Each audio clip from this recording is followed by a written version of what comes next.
In the heart of the ancient world, a new power was rising from the dusty plains of Anshan, a man destined to change the course of history, to build an empire unlike any seen before. His name was Cyrus. Cyrus the Great. This is the story of how one man's vision reshaped civilizations, not just through conquest, but through an unprecedented act of mercy. Our story begins in the 6th century BCE. The world was a chessboard of mighty empires: Egypt, Media, Lydia, and the seemingly invincible Neo-Babylonian Empire. Babylon, the jewel of Mesopotamia, was a city of legendary wealth and power. Its walls were said to be impenetrable, its king, Nabonidus, secure in his golden palace. But beneath the surface, unrest was brewing.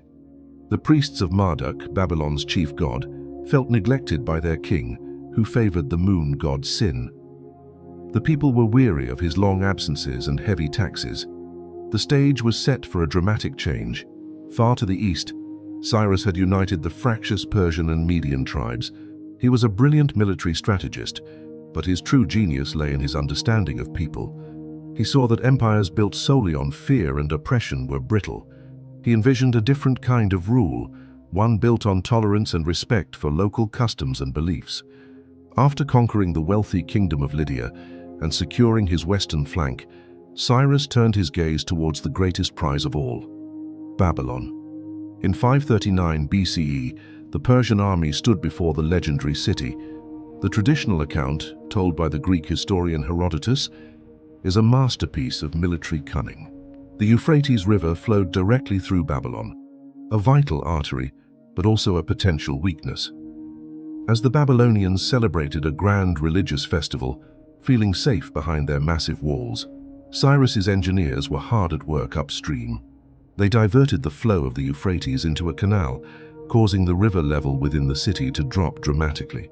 Under the cloak of night, the Persian soldiers waded through the shallow riverbed, entering the city unopposed. The great Babylon fell not with a bang, but with a whisper. The fall of a city in the ancient world usually meant slaughter, enslavement, and destruction. But what Cyrus did next shocked the world. He rode into Babylon not as a vengeful conqueror, but as a liberator. He forbade his troops from looting and harming the citizens. He went to the temple of Marduk and paid homage to the local god, winning the hearts of the powerful priesthood and the common people alike. He declared himself the rightful successor to the Babylonian throne, a restorer of order, not a foreign invader. This revolutionary policy is immortalized on a small clay cylinder, unearthed in the ruins of Babylon thousands of years later: the Cyrus cylinder. It's often called the first charter of human rights. In its cuneiform script, Cyrus details his victory and, more importantly, his policies. He proclaims that the peoples of Babylon are free to return to their homelands. He declares that their temples should be rebuilt and their sacred objects returned. He establishes freedom of religion throughout his new, vast empire. For one group in particular, this decree was nothing short of a miracle. For decades, the Jewish people had been held captive in Babylon. In 586 BCE, King Nebuchadnezzar had destroyed Jerusalem and its sacred temple, dragging thousands into exile. They had mourned by the rivers of Babylon, dreaming of a home they thought they would never see again. Now this Persian king, a man who did not share their faith, was telling them they were free. Imagine the emotion, the disbelief, turning into overwhelming joy. The biblical books of Ezra and Isaiah hail Cyrus as a Messiah, an agent of God's will.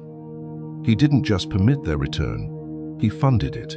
He ordered his treasuries to provide the resources needed to rebuild the temple in Jerusalem. This single act ensured the survival of the Jewish faith and culture, and it would shape the future of monotheistic religion for millennia to come.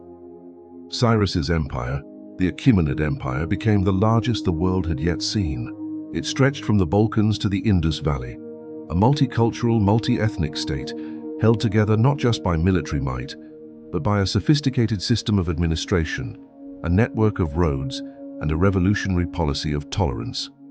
Cyrus understood that diversity was a strength, not a weakness. He allowed conquered peoples to keep their kings, their laws and their gods as long as they paid their taxes and remained loyal. It was a model of imperial rule that would be emulated by later conquerors, including Alexander the Great, who deeply admired Cyrus. Cyrus's reign was not without conflict. He died in battle, campaigning against nomadic tribes on his northeastern frontier. But his legacy was secure. He wasn't just a conqueror, he was a state builder, a unifier, a man whose ideas were far ahead of his time. The empire he founded would last for over 200 years, a beacon of relative stability and cultural exchange in a turbulent world. The story of Cyrus the Great is more than just a tale of ancient battles and fallen kings. It's a powerful reminder that true strength lies not in domination, but in understanding. That mercy can be a more potent weapon than the sword. His conquest of Babylon wasn't an end, it was a beginning of a new kind of empire and a new hope for countless people. His legacy, etched into clay and written into sacred texts, continues to inspire us today, a testament to the idea that a ruler can be both great and good. Thank you for joining us on this journey back in time. If you found this story as fascinating as we do, please like this video, subscribe to our channel, and hit the notification bell so you don't miss our next exploration into the annals of history.